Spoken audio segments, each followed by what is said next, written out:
Price the lord, hallelujah. പ്രിയപ്പെട്ട Carmel റൂഹ ministry കുടുംബാംഗങ്ങളെ, ഈശോയുടെ അടുത്തിങ്ങനെ ചേർന്നിരിക്കുമ്പോൾ സിസ്റ്ററിൻ്റെ കയ്യിൽ ഇപ്പോൾ ഒരുപാട് ഉത്തിരീയമാണ്. വെള്ള കളറിലെ ചരടുള്ള ഉത്തിരീയം, അതുപോലെ ഗോൾഡൻ കളർ, ഇതൊക്കെ സിസ്റ്ററിന് വേളാങ്കണ്ണിയിൽ നിന്ന് കിട്ടുന്നതാണ്. നമ്മൾ ഈ ഉത്തിരീയം, ഞാനിത് കൈപിടിക്കുമ്പോൾ ഉത്തിരീയം കഴുത്തിൽ ധരിക്കുകയും കൈകളിൽ ജപമാല പ്രാർത്ഥിക്കുകയും ചെയ്യുന്ന ഒരു പതിവ്. പ്രിയപ്പെട്ടവരെ, വിദേശത്ത് നിന്ന് ഒരു സിസ്റ്റർ ഇന്ന് സിസ്റ്ററിനെ കാണുവാനായിട്ട് വന്നു. മാതാവിൻ്റെ കൂടാരത്തിലേക്ക് വരികയാണ്. അപ്പോൾ സിസ്റ്ററെ പ്രാർത്ഥിച്ച് എല്ലാം കഴിഞ്ഞതിന് ശേഷം ഞാൻ ഒരുപാട് ഉത്തിരീയം, ഈ ഉത്തിരീയം എടുത്ത് കയ്യിൽ കൊടുത്തുകൊണ്ട് പറഞ്ഞു, നാട്ടിലാകുമ്പോൾ ഈ ഉത്തിരീയം അധികം എല്ലാവരും ബ്ലാക്ക് ചരടാണ്, എല്ലാവരും ബ്രൗൺ ചരടാണ് എല്ലാവർക്കും സന്തോഷമായിട്ട് വരിക. നിങ്ങൾക്ക് വിദേശത്താവുമ്പോൾ ഇത് അവർക്ക് ഭയങ്കര ഒരു സന്തോഷമായിരിക്കും അവർക്കിങ്ങനെ ഉപയോഗിക്കാൻ. ഉടനടി ആ വിദേശ രാജ്യം ഏതാണെന്ന് സിസ്റ്റർ പറയുന്നില്ല, സിസ്റ്റർ എവിടെയാണ് ശുശ്രൂഷ ചെയ്യുന്നതെന്നും ഞാൻ പറയുന്നില്ല. പ്രിയപ്പെട്ടവരെ, ആ മറുപടി കേട്ട് ഒരുപാട് സങ്കടപ്പെട്ടു. അതായത് സിസ്റ്റർ ഇങ്ങനെയാണ് പറഞ്ഞത്, ഈ ഉത്തിരീയം അവർക്ക് എന്താണെന്ന് പോലും അറിഞ്ഞുകൂടാ. അപ്പോൾ ഞാൻ പറഞ്ഞു, എൻ്റെ പ്രേക്ഷിത ഒരുപാട് ജപമാല കെട്ടി ഇവിടെ കൊണ്ടുവന്ന് വെച്ചിട്ടുണ്ട്.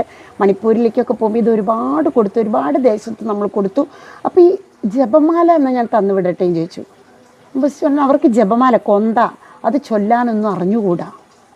അപ്പോൾ നിങ്ങൾ അവിടെ സിസ്റ്റേഴ്സും വൈദികരും, അപ്പോൾ നിങ്ങൾക്ക് ഇതൊക്കെ അവരെ പഠിപ്പിച്ചു കൂടെയും ചോദിച്ചപ്പോൾ അവിടെ കുറേ നിയമങ്ങളൊക്കെ ഉണ്ട്, അതൊന്നും ശരിയാവില്ല സിസ്റ്റേ. പ്രിയപ്പെട്ടവരെ, ഒരു പ്രധാനപ്പെട്ട വിദേശ രാജ്യത്തെക്കുറിച്ചാണ് സിസ്റ്റർ പറഞ്ഞത്. ഈശോയെയും അവിടുത്തെ വചനത്തെയും ജപമാല ഉത്തിരീയം തുടങ്ങി ഒന്നും അറിഞ്ഞുകൂടാത്ത അനേകം രാജ്യങ്ങൾ ഇപ്പോഴും അവശേഷിച്ചിട്ടുണ്ട്. എന്നിട്ടും പലരും പറയുകയാണ് ഇവിടെ വചന പ്രഘോഷണത്തിലൂടെ ലോക അവസാനമായി ഇത് അടയാളങ്ങൾ കണ്ടു തുടങ്ങിയെന്ന്. അത് കേൾക്കുമ്പോൾ സിസ്റ്ററിന് ചിരിയാണ് വരുന്നത്. കാരണം ഈശോ വ്യക്തമായിട്ട് വചനത്തിൽ പറഞ്ഞിട്ടുണ്ട്, നിങ്ങൾ ലോകമെങ്ങും പോയി ലോക അതിർത്തികൾ വരെ എൻ്റെ വചനം അറിയാത്ത, എന്നെക്കുറിച്ച് അറിയാത്ത ആരെങ്കിലും അവശേഷിച്ചിട്ടുണ്ടെങ്കിൽ ലോകാവസാനമായിട്ടില്ല.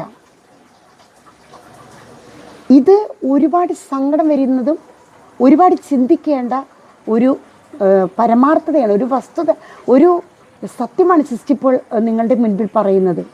ഒരുപാട് സങ്കടം തോന്നി. ജപമാല ഉത്തിരീയം ഇതാരാണ് ദൈവമക്കൾക്ക് പറഞ്ഞു കൊടുക്കുക? അപ്പോൾ ഞാൻ ചോദിച്ചു, ഇവരൊക്കെ ക്രിസ്ത്യാനികളാണോ എന്ന് ചോദിച്ചു. അതെ, ക്രിസ്ത്യാനികളാണ്. പക്ഷേ ഇങ്ങനത്തെ ഒന്നും അവർക്ക് അറിഞ്ഞുകൂടാ, അതിനൊന്നും താല്പര്യമില്ല. അത്രമാത്രം ഇന്ന് ഈ കാലഘട്ടത്തിൽ നമ്മൾ എല്ലാ കോൺഗ്രിഗേഷൻസും പ്രാർത്ഥിക്കുന്നുണ്ട് മർക്കോസ് 16:15. പക്ഷെ അതിനുവേണ്ടി ആരൊക്കെ പ്രവർത്തിക്കുന്നു എന്നുള്ളതാണ് സിസ്റ്ററിന് സങ്കടകരമായിട്ട് തോന്നുന്നത്. പ്രവർത്തിക്കുന്നവരെ പ്രോത്സാഹിപ്പിക്കുന്നതുമില്ല, അവർക്ക് അനുകൂലമായ കാലാവസ്ഥ കൊടുക്കുന്നില്ല.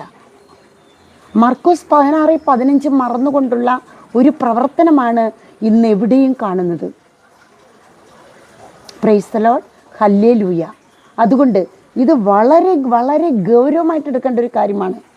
മറ്റ് പല നിസ്സാര കാര്യങ്ങൾക്കും നമ്മൾ ചർച്ചകൾ നടന്നുകൊണ്ടിരിക്കുമ്പോൾ കാതലായിട്ടുള്ള കാര്യമായിട്ടുള്ള ഈ എന്ത് സത്യം നമ്മൾ ഇത് ചർച്ച ചെയ്യേണ്ട ഒരു കാര്യമാണ്. Praise the lord, hallelujah. ഉത്തിരീയം ധരിക്കുകയും ജപമാല കയ്യിലേന്തുകയും ചെയ്യുന്ന ഒരു കാലഘട്ടത്തിലേക്ക് നമ്മൾ അഭിഷേകത്തിലേക്ക്, കൃപയിലേക്ക് കടന്നു വരട്ടെ എന്ന് പ്രാർത്ഥിക്കുകയാണ്. ഈശോയുടെ കൂടെ ഇരുന്നു കൊണ്ട് നമ്മൾ അനുഭവിക്കുന്ന ഈ ഒരു ആശ്വാസവും നിങ്ങൾക്ക് ലഭിക്കട്ടെ എന്ന് പ്രാർത്ഥിക്കുന്നു. അനേകം മക്കൾ ഈ ഈശോയുടെ അടുത്ത് വന്ന് ഈശോയെ കെട്ടിപ്പിടിച്ച് ഹൃദയം മുഴുവൻ പങ്കുവെക്കുകയും എല്ലാം ചെയ്യുന്നുണ്ട്. ആമേൻ.